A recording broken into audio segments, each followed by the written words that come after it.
Hi, everybody. Welcome. Thank you for joining us for this conversation about water. I want to start out with a statistic. In the past 25 years, 2.5 billion people have gotten improved access to drinking water. And that's a pretty amazing achievement. To me, that progress is an inspiring reminder of what's possible when we challenge ourselves to find solutions to such complex and seemingly insurmountable problems as the global water supply. As we look ahead, the next few years are going to bring new and intense water challenges. The UN estimates that by 2025, 2/3 of the world's population will live in water-stressed areas. At the same time as population continues to grow, competition for water will grow increasingly fierce as increased prosperity creates more demand for food, energy, housing, and other goods. In the developing world, hundreds of millions of people still don't have access to water. In the developed world, inadequate infrastructure means that the tragedy of contaminated water in Flint, Michigan is not an isolated case. For the next hour, we're going to explore the challenges and solutions with respect to water and how we can support water for people and water for other critical uses as well. We have an absolutely terrific panel that I'm very pleased to welcome. I should introduce myself first. I'm Diane Rikas. I'm the Executive Director of Environmental Defense Fund. On my far right, your far left, we have Chris Cioffi, who is the Senior Vice President for Strategy and Portfolio Management for Global Research and Development at PepsiCo. Welcome, Chris. And sitting next to her is Monica Ellis. She's the CEO of Global Environment and Technology Foundation. They do work around the world to provide water and sanitation access in 40 countries, right? 40. Then to my right, we have Rob McLean. He is the president of California American Water and Hawaii American Water. So travels back and forth, I assume, across a lot of water to get back between those two places. To my left is Seth Siegel.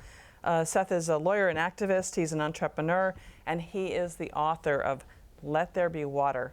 And you have copies of his book on your seats, or if there wasn't one on your seat, there's a few extras in the back there as you go out. And then on the far left over there is Gary White. Gary is the CEO and co-founder of water.org. Welcome, Gary. I want to just kick off and dive in a little bit to the challenges of water and their connections to other issues. So, Chris, I'm going to start with you. Pepsi products are sold in more than 200 countries around the world. How have you seen challenges with respect to water develop over the past few years? Sure. So I think you've just summarized it perfectly. You know, PepsiCo sells beverages in over 200 markets across the globe. We also sell foods, both of which require water. So a couple of fundamental operating principles for PepsiCo. First and foremost, we recognize water as a human right, and we do everything within our remit to ensure that we are using water most efficiently within our manufacturing. We also work with farmers to ensure that as crops are grown, we use as little water as possible. We also further do things like work with many partners on ensuring access to safe water. One key partner is water.org, Gary at the other end of the panel. And then finally, we're doing a lot of work to really understand how to protect and maintain watersheds across the world. While we're talking about global water challenges, in reality, water is local. So that's just a few highlights. Chris, thank you. Monica, you head up an organization that manages public-private partnerships to provide water and sanitation. How would you frame the water challenge as you look forward from today for the next 10 years globally? Well, I think you're going to there are certain countries where you really have momentum on addressing water challenges. Seth, we'll talk a little bit about those. I'm sure we each on our panel have had experiences where you have those pockets of momentum, but countries are on a continuum of where they are in terms of water access. And sometimes we're working in countries with our partnerships that are in the humanitarian space, think places like the DRC.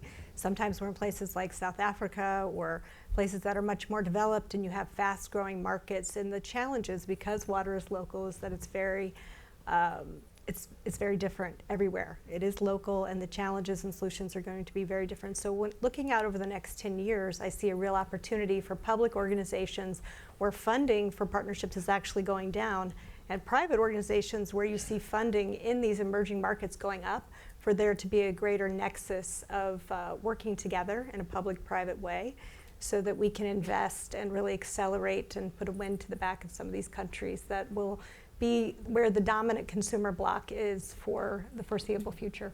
Great, thank you. So the investment from the public sector is going down is a challenge you would flag. Tell me, let's focus in on maybe one of the countries where you work and how water is evolved as a challenge there. I know you do a lot of work in countries in Africa.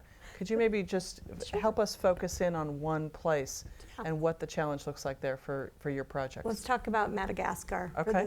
for this particular one, because that's actually a country where you might think, you know, it's removed, it's an island, it's very biodiverse, but in the urban areas, and because they have a utility that actually has its act together, they're able to serve a fair number of their citizens.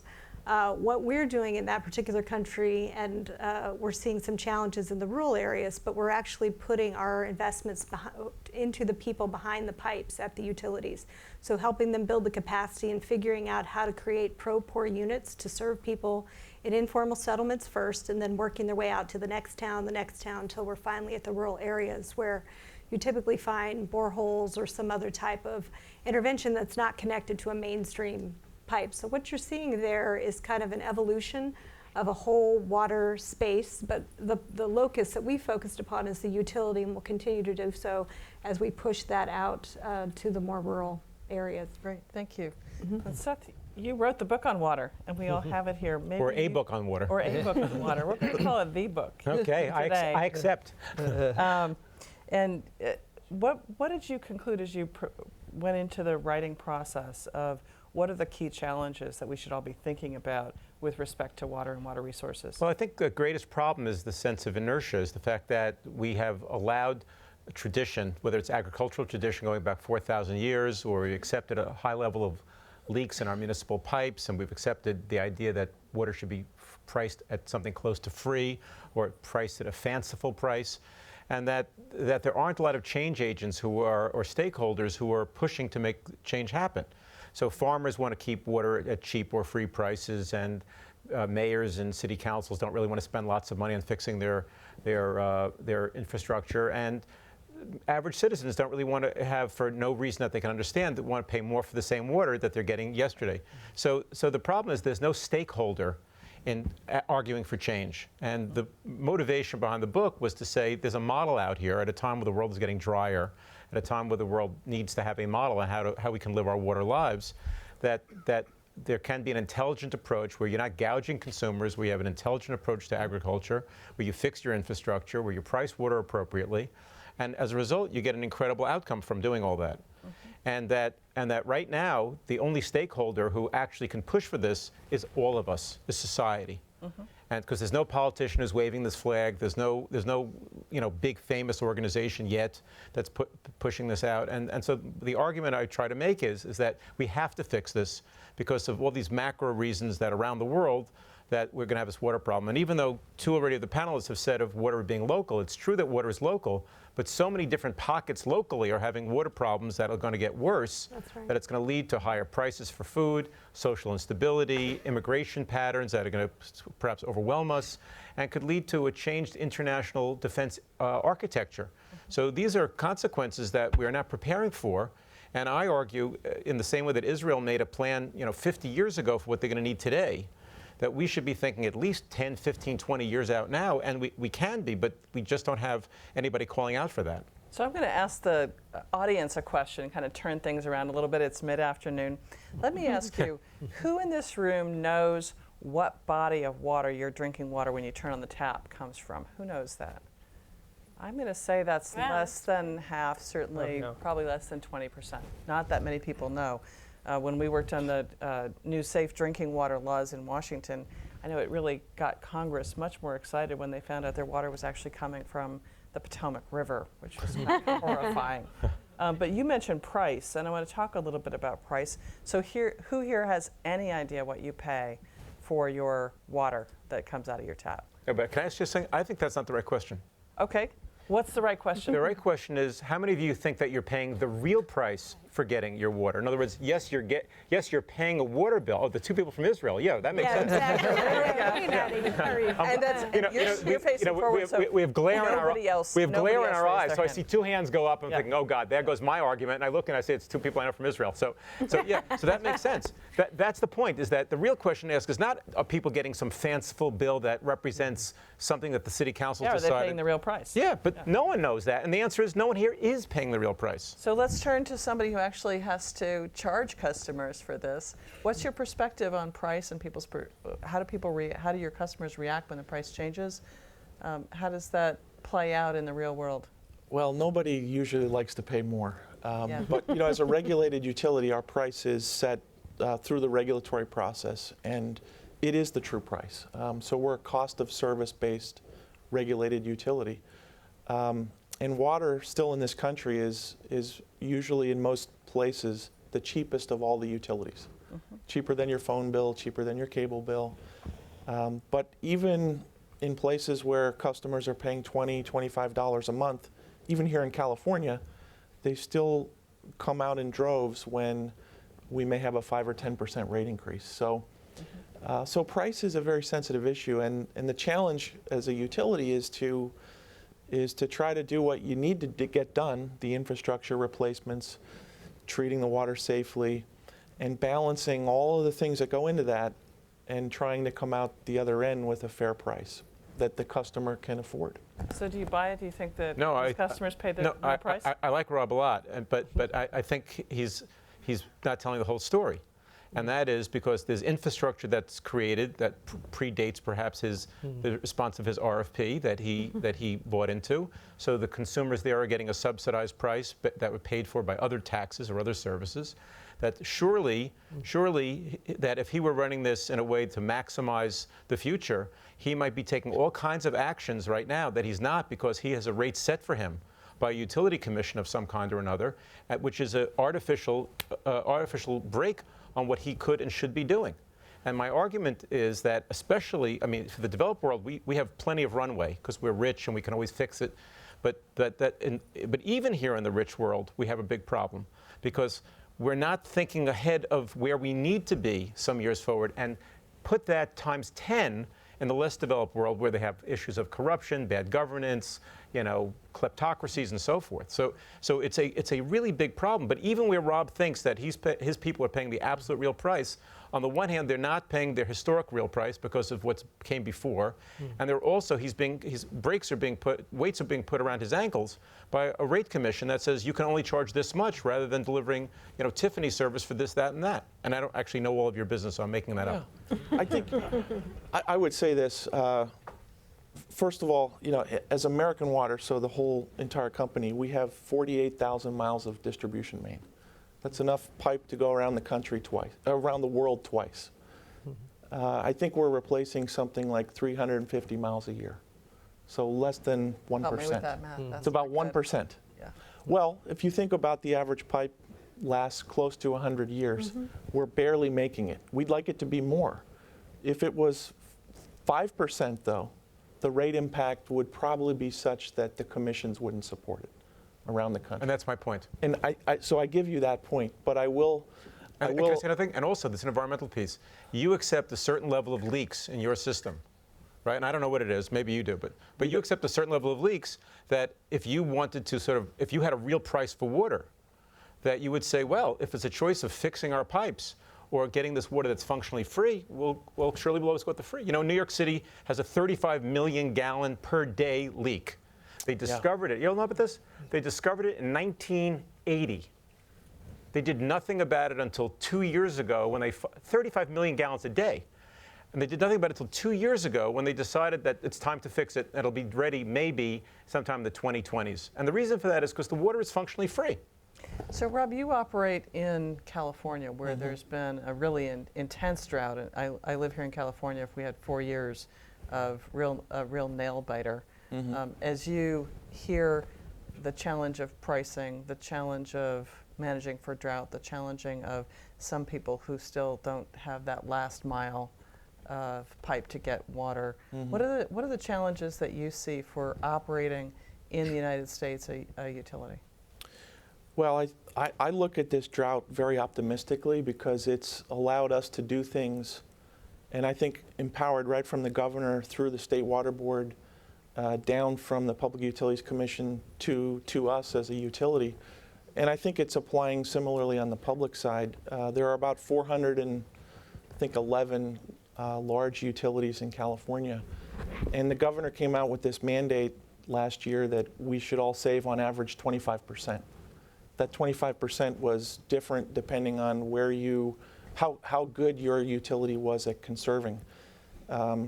So for us, for example, in the Monterey Peninsula, our target was 8%. But our business in Sacramento, 32%, because higher use per person there. But as a state, we really achieved some incredible performance. We met those state targets, and it's unleashed a flurry of innovation, a lot of activity around metering, conservation programs, technology, turf rebates, conservation discussions with customers, and so I think a lot of this is here to stay. A lot of the conservation that we saw during the drought is going to stay with us. That's good. And that's good because what it means is it's going to take some pressure off of what would have been future development, future projects to build more water. The other thing that's definitely happening is there's an unleashing of open-minded towards recycling, reuse, stormwater capture. We're starting to look at it differently. Completely differently. Yeah, Even desalination, which was much beaten up probably over the last 10 or 15 years for all of its environmental reasons, I think now has a seat at the table as part of the solution. It will not be the solution in all cases for all utilities, but in certain cases, it's the right thing to do after you've looked at everything else. So we've talked a little bit about pricing. I want to shift to talk about solutions, and maybe we'll start with financing. And what are some of the innovations going on in financing? Gary, you're a great person to start off to talk about what are innovations in financing that can help us accelerate towards some of the real stretch global goals. Sure. Well, I think, in terms of talking about our solution to financing, it probably helps to set the context of the market, if you will, that we're going after, which is very different. I think, my daughter talks about us having first world problems versus third world problems. And I think that, the first world problem is what we've been talking about, where we talk about water supply and resources. And we talk of it as kind of a looming crisis, right? That we're going to have to deal with less of a resource, investing more in the infrastructure. But the bottom line is we're really rich. We can figure this out. It's not going to kill us if our water bill goes up to as high as our cable bill, for instance. I mean, if that happened overnight, all these problems would be solved, by the way.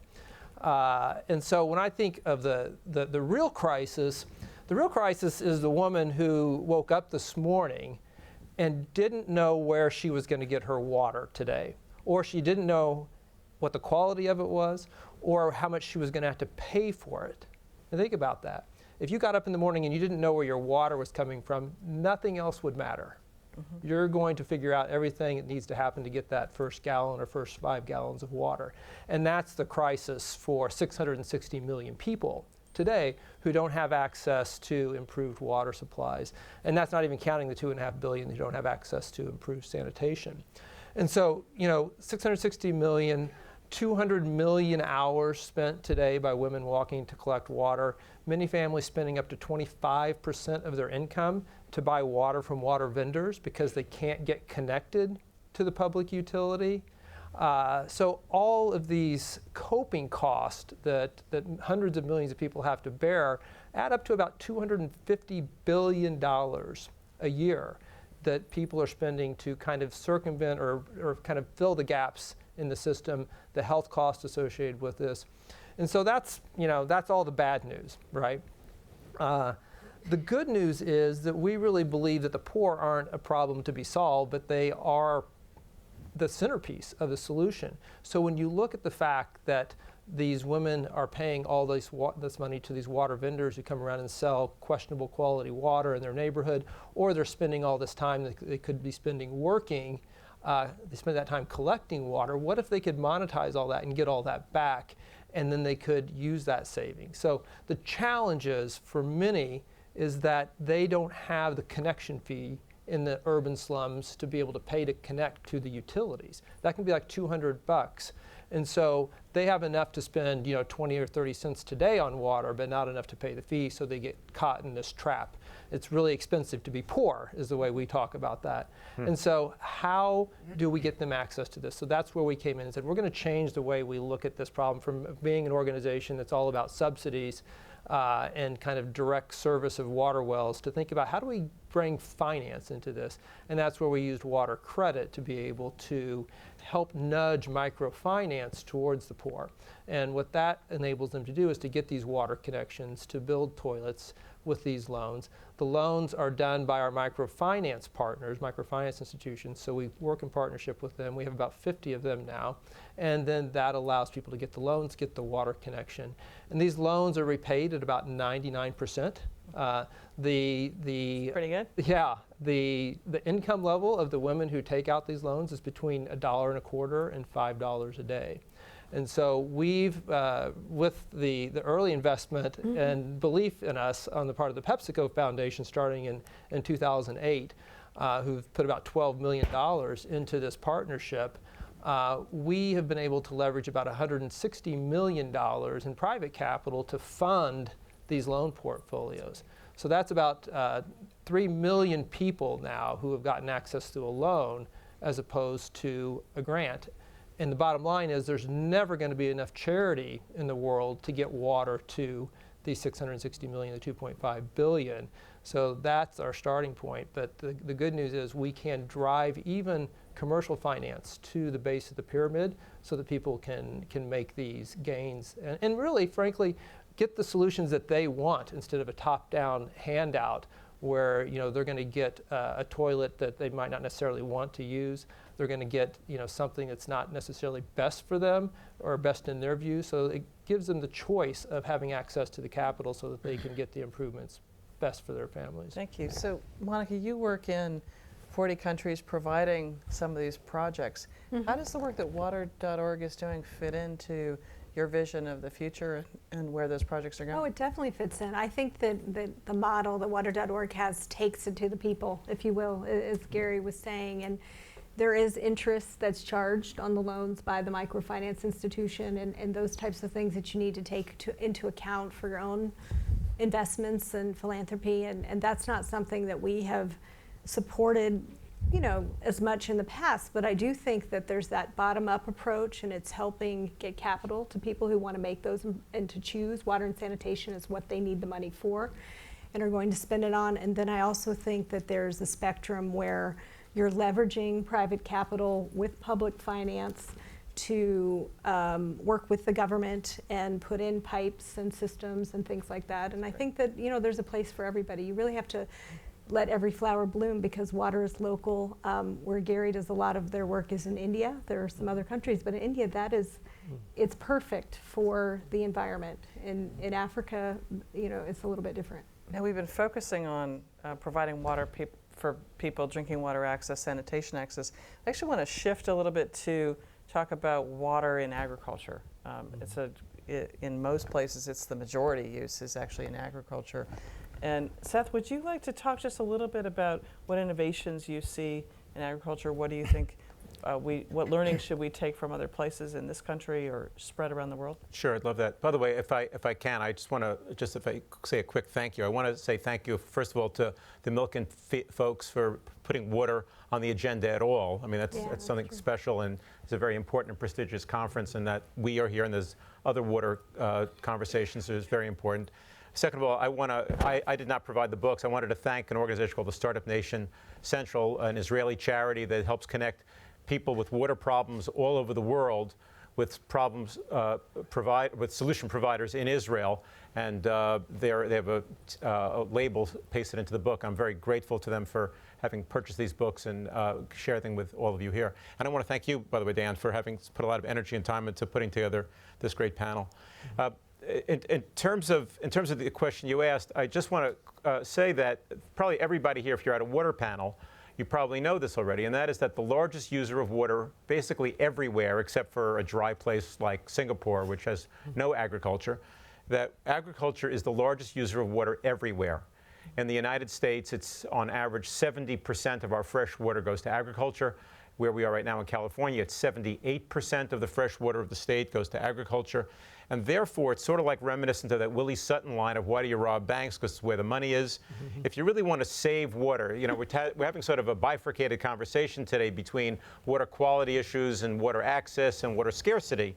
You know, but it's trifurcated, I guess. But nonetheless, if we're focused on trying to save water in the Willie Sutton kind of robbing the banks, because that's where the money is, then we really should be thinking about where we can save on agricultural use of water.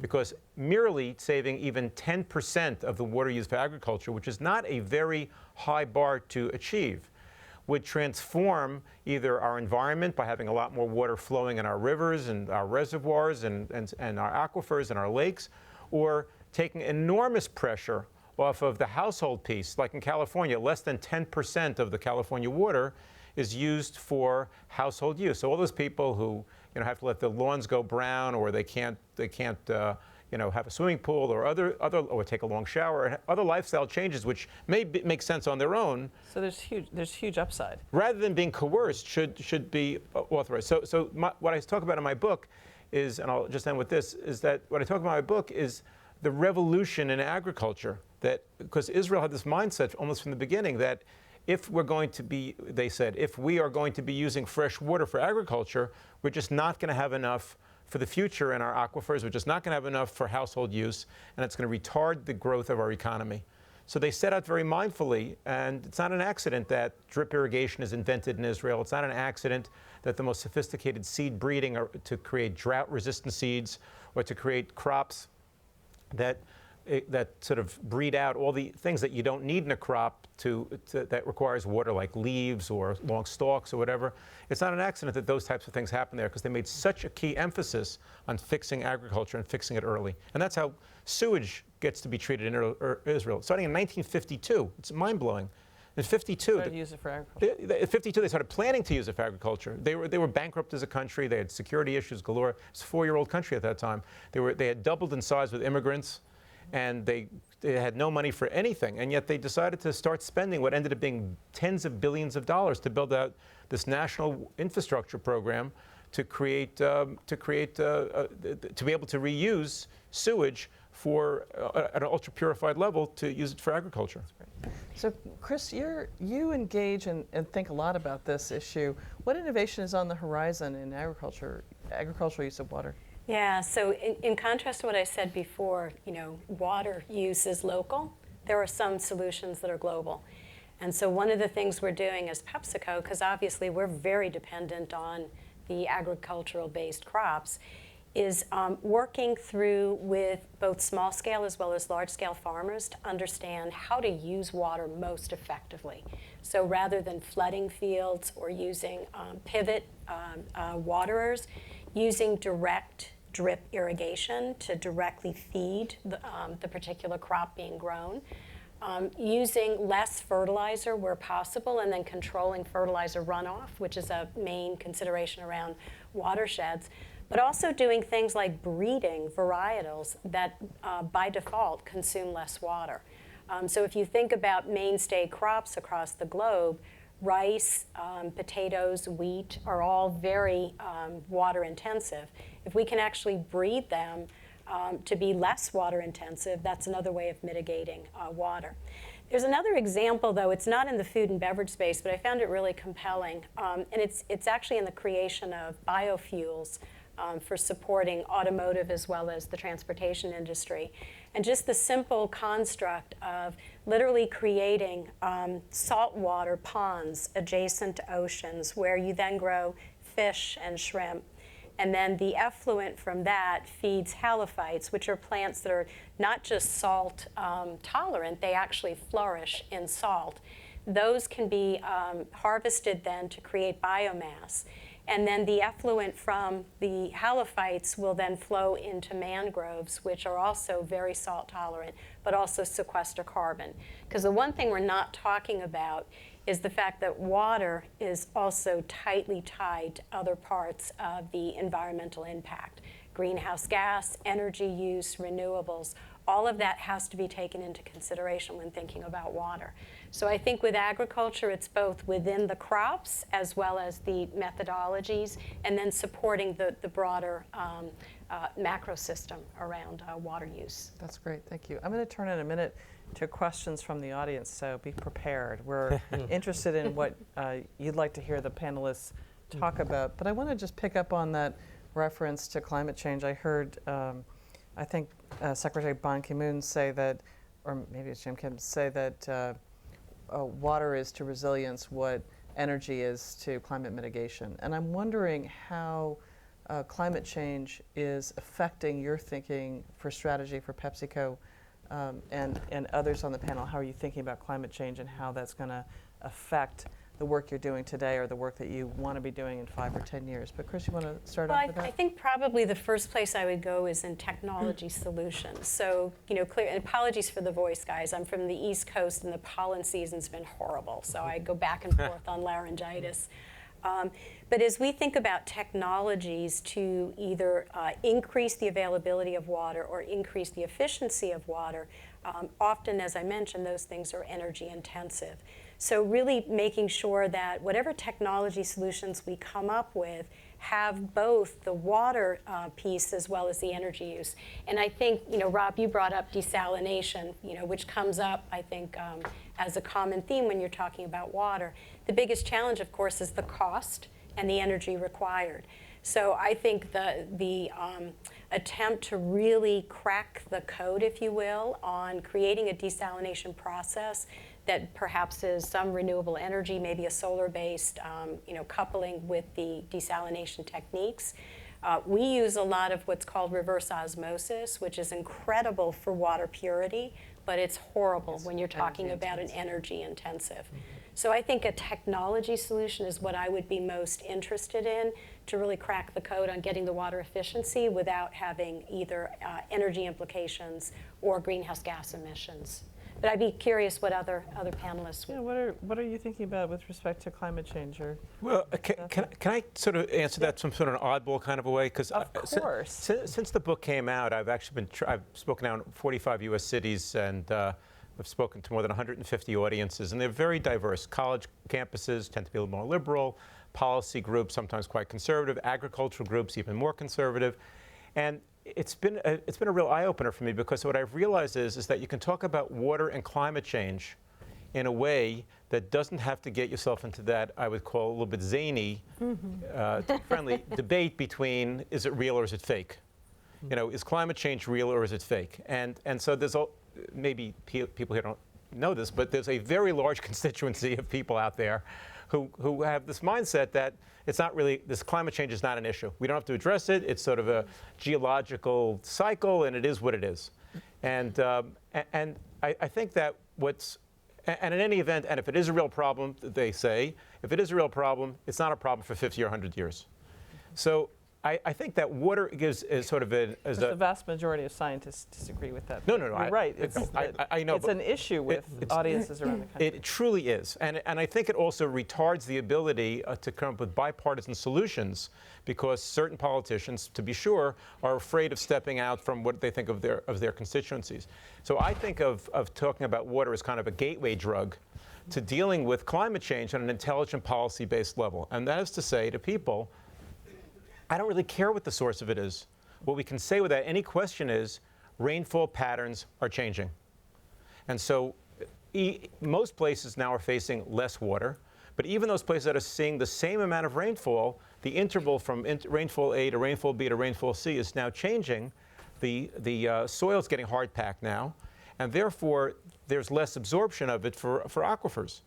And that's something that farmers completely get. They are all suffering from this problem. Either less rainfall or hard-packed soil that's just changing the amount of aquifer water that's available to them. So I think that we can use water as a new way of talking about climate change that most of the environmental community, which you've been part of for basically your whole professional life, has not been able to reach out because they see you maybe as sort of the enemy or the other, whereas they understand they need to provide for their water for their own livelihood and their own future. So I think it's another way of talking about climate change without having to sort of get them to give up on their core belief. It's quite interesting. There's something happening in this country that the opinions about climate change, particularly on the conservative side, are changing very fast. Just in the last year, something like 15% more people who self-identify as conservative recognize the science of climate change. So there is something happening. I agree. Rob, how do you deal with this in planning? How are you thinking about climate change? And then we're going to turn it to the audience. Yeah, I mean, I think operationally, and I agree with Seth, we've seen a lot of weather variability. Our New Jersey and New York utilities were hit pretty bad in Superstorm Sandy.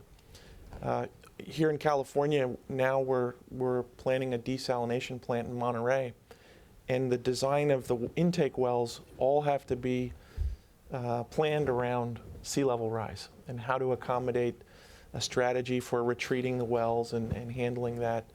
The other thing that we see in a lot of these storms is we lose power. And so when we lose power, we can't pump water.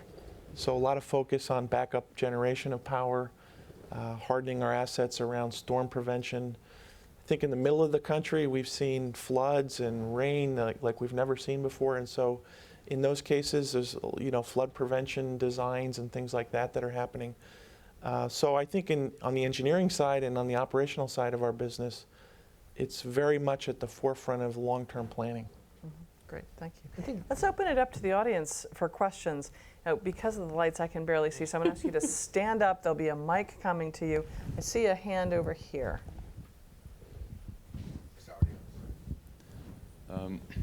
I just wanted to say thank you very much, Seth, for writing this book and addressing this issue to everyone on this planet.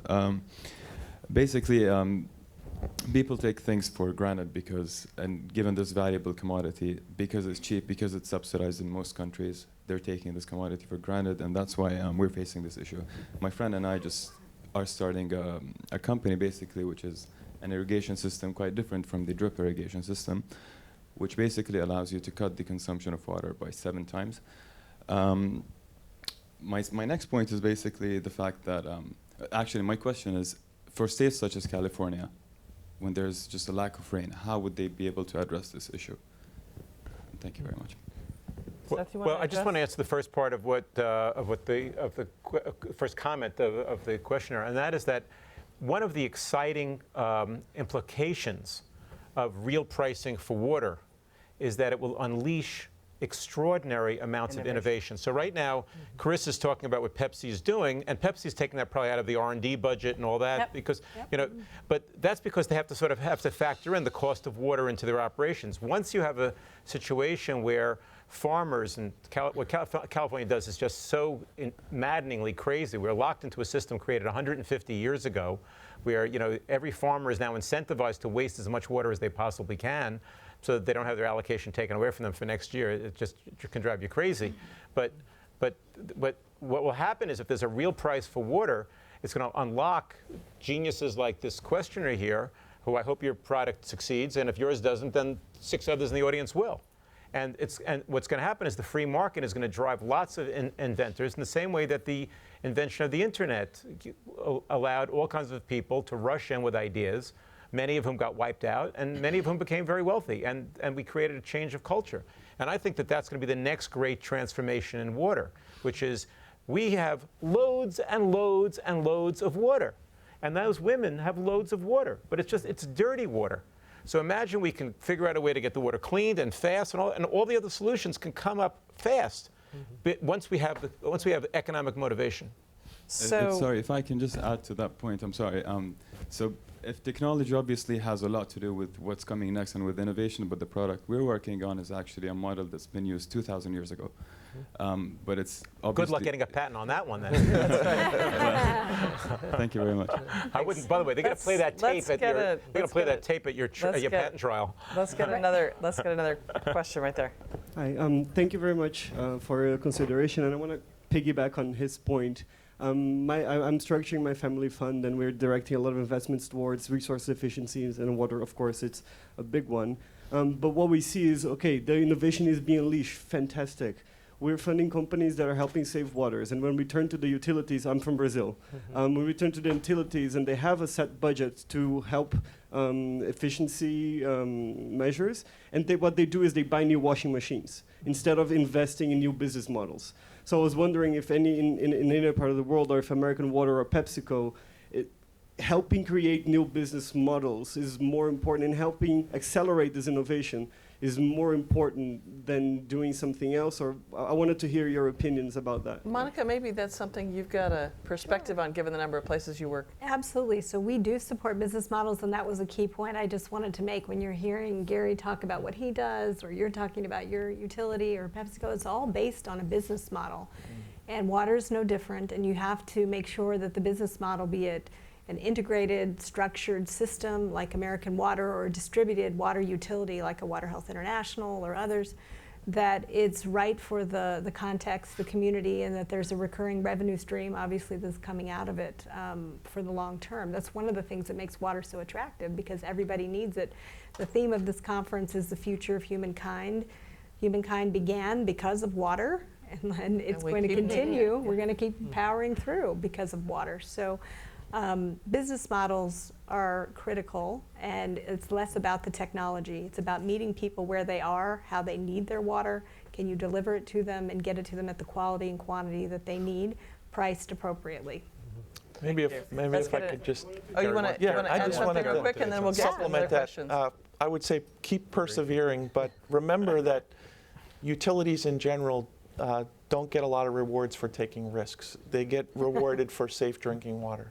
And so certainly here in the United States, you do have to push on it. But at American Water, innovation is a competitive advantage for us. And so we do embrace it, but we do it slowly in the right way, making sure that it doesn't have an impact on quality and safety. To deliver quality. Yeah. And I think, one of the common denominators I'm hearing here is like the power of the market. A lot of you're talking about, getting the market price for water, the real price for water, responding to the market signals. And I think that's completely true all the way up and down the spectrum. When I look at, business models and thinking that you could set up a business model that would actually help somebody making $1.25 a day get access to water and sanitation, it sounds kind of crazy. But that's exactly what we've done. We've taken this approach where we're driving and actually kind of jump-starting this market at the base of the pyramid, where poor people can voice themselves in the market if they have access to that loan. And that has trickled all the way up to an initiative that we've built on top of water credit that's called Water Capital. So we actually created a social impact investment fund, not to fund innovation in terms of the next technology, but to fund the loan portfolios of the microfinance institutions that were helping get these loans to poor people. So we closed our first fund last fall with $11 million, and we're using those funds to help people get access to water and toilets. So for every million that an investor, and our co-founder Matt Damon actually put in the first million into the fund because he believed in it, for every million invested over the 7-year life of the fund, 100,000 people will get access to water or toilet. In the intervening years, they'll get a targeted dividend of 2% a year, and at the end of the 7 years, they get their $1 million back. So the whole concept that you can use the market forces even to help people at the base of the pyramid get access to water and sanitation, I think is demonstrating that the markets can work all across the board. And you mentioned from the outset the 2.5 billion people who got access to water in the last 2.5 decades. A lot of those people, well, the vast majority, didn't get water because of NGOs that are out there drilling wells and giving it away. Right. If you look at the numbers, about the same number of people have climbed out of absolute poverty. Once you're out of absolute poverty, one of the first things you want to do is get that water security, and that's where And it's people are markets that investing. driven that. Exactly. Yeah. So next question. Does somebody have that? There we go. Yeah. Hi. And then maybe up here in front. Yeah, I'm local. I live in Los Angeles, and it was incredible to me that we've had this drought for so many years, and they didn't really do anything until about 8 months ago. That's when they started telling us to conserve, and they passed, regulations to conserve. And frankly, I don't, they're not regulating it anyway. So, first question is, do you feel that the state and local governments are doing a shitty job at this point in getting us to conserve? Who wants So to take that? The end of the question was in getting us to conserve? Yes. No, doing a bad I job? think they're doing it. I mean, the results speak for themselves. The conservation, and these numbers are 2013 to 2015, 25% statewide. I think that exceeded a lot of people's expectations. And urban use of water is what, 15 or 20% of the water supply? Yeah, in so California? these numbers are all generally urban water providers. And as Seth pointed out, it's not including the ag use. And secondly, in your, I guess 10% of the water usage is domestic, household. Right. Why isn't there more being done on the agricultural front, especially in California, where California is producing I don't know, a huge percentage of the U.S. food production? I'll just say a word. I think that a lot more We don't have a market. I think a lot more can be done. In terms of just micro irrigation, drip irrigation, the state of California has had a spectacular growth over the past, say, few years of adoption rates, but still there's hardly any use of drip irrigation in a couple of realms, such as commodity crops like alfalfa, which is very water consumptive. In addition, it seems to me, and I don't want to get out of my area of expertise at all, but it seems to me that it's a bit of a civil rights issue as well. Wealthy farmers have all the access to credit that they need. They can buy drip irrigation equipment, and if I were you, I would be asking my state legislator why there isn't loan guarantee programs for poor farmers, for farmers who don't have collateral to offer to banks, or for farmers who rent their land and therefore can't get collateral on their land, as to why they can't get access to drip irrigation and other water sipping technologies that can help them. And I think if you look at who those farmers are who can't get access to it, they're mostly Hispanic, Black, and women farmers. And I think that that is a bit of a civil rights issue, and I think it's something that we could all take up the mantle for. So there's not a market and there's a civil rights issue. I think so. I think so. How about in front? I don't know. I can't see what. We got these two right here that I got. Oh, okay. Got it. Thank you. So, quick question. Here in the middle, There we sorry you can't see. There's been a lot of conversations about water poor areas. There are clearly areas that have plenty of water. Are there opportunities there, and who's taking advantage of them, and what are you doing about that? I'd like to take that. Chris, do you have a perspective on that one? I hadn't thought about it through that lens. Again, for PepsiCo, a lot of our volume is U.S. based, where we do most of the interactions with growers. We work with about 600 farmers and about 500 million acres across 11 countries. But I hadn't really thought about setting up any sort of system that would help with moving water from where it's plentiful to water where it's not so plentiful. Again, when you get into that, you usually then get into distribution cost, other negative consequences of the cost of moving water. But hadn't really thought about it. You also maybe get into the ecological issues, which we haven't talked that much about.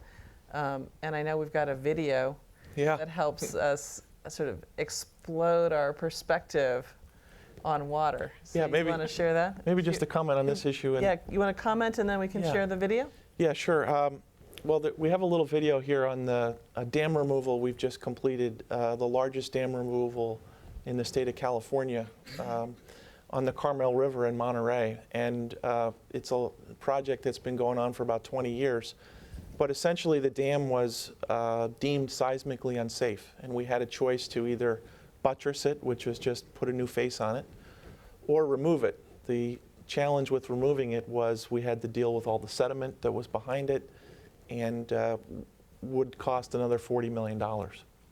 So we partnered with some state and federal agencies to raise the extra $40 million, remove the dam, and we've now opened up 25 miles in the Carmel River for additional steelhead spawning. So it's quite an environmental project and one that I'm very proud of. Could we see the video?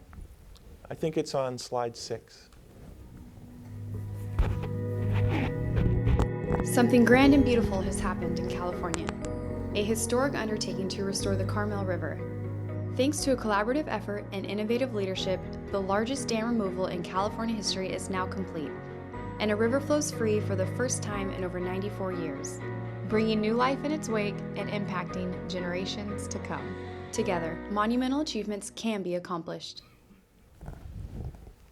One word about the big volume of water thing. A couple of weeks ago, I was given a chance to speak at the Freshwater Sciences School, which is part of the University of Wisconsin. It's in Milwaukee, and we are sitting, truly, you're sitting and looking at Lake Michigan. We were talking about the Great Lakes are 20% of the world's freshwater supply.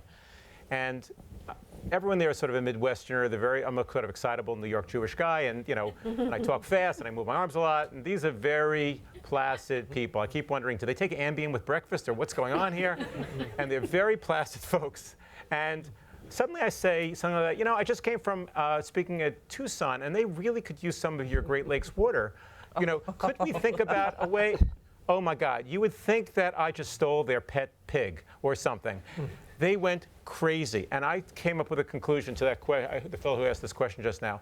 The reason why it's not going to happen is because wherever that big body of water is, the local politicians are going to have to bless the transfer of that water from the place where there is a lot of water to where there isn't a lot of water. People love their lakes. And people love their water security, and they are going to go nuts about it, and no politician who thinks he's ever going to be reelected would ever take the position of saying, oh yeah, let's transfer some of our water to those profligate Arizonians. Yeah, the other thing too is it's very expensive to move water. Yeah. Not like electricity. Water is very heavy and very difficult to transport. Energy intensive. Yep. But they won't even transfer it to Waukesha. Waukesha is just outside. Outside of the Great Lakes compact area. I mean, it's like 4 miles outside, and they won't let them have water in Waukesha. And I think it's those feedback loops and unintended consequences. Like when you think of a solution and you think like transferring water to Tucson, the energy footprint of that, even looking at water tables dropping. I mean, think about some water tables have dropped, 20, 30 feet. 20, 30, doubling and think about it, it's kind of weird, but you think about the amount of energy to lift the water twice as far across the globe if water tables are dropping that much. The energy footprint of that is enormous, and it just kind of takes you back to the same problems with climate change and exacerbating it. Let's get 1 or 2 more questions, and then I've got one last question for the panel. Hi. Who's got the mic? There we go. Sorry. I'm on the board of Poseidon Resources, which will be a familiar name, I'm assuming, to the panelists, maybe not to others here. We're the developers of the Carlsbad desalination facility and hopefully of a Huntington Beach one as well. Couple of issues. First of all, the question came up about cost, energy use, and then there's the environmental issue. The cost side, at least as far as I can see, in the next 3 to 5 years, the cost of desal water will be, given the increasing prices here in Southern California in particular, desal water is going to be, on a per acre foot, going to be pretty comparable to the price of regular water. From an energy point of view, if you look at it on a global basis, the cost of transporting water from up north and other places where we're getting the resources from, you look at it on a flat basis, it is certainly more energy intensive, but not so much so when you look on a full basis. And there are mitigating ways to deal with that in terms of carbon credits and the like, which in Carlsbad we had to purchase. So really the question comes down here in California is a reliable source of water, and the battle has really been more on the environmental side, where you have, it's almost like a religious experience where there are those on one side who say, no matter what, desal is bad, even though it's being used all over the world, and those who are on the other side who say it's an efficient way and a drought efficient way or reliable source of water for going forward. How do we get beyond this religious battle that as I'm characterizing it? How do we get beyond the religious battle? Any comment on that?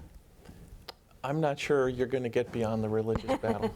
That's my opinion. I think doing desal in the right way will get you there. Doing it when it's an option after you've considered conservation, after you've considered recycling. Doing it in the right way where you're minimizing the impact of brine disposal, where you're trying to look at renewables, as was mentioned, to power it, I think are ways that get more people on side to support it. But there's probably always going to be, particularly here in California, a subset of folks that aren't going to support it no matter what, because they're always going to think that you could get that little bit more conservation and avoid having to make the investment in desal. Well, what we've seen at EDF is unlikely partnerships where you reach across, make all the difference, and I know you all are involved in some of those unlikely partnerships. Any perspective on that? Yeah, I mean, I think we keep coming back to a couple of themes. It's around the value of water, the availability, and then the power and scale of organizations that can really make a difference.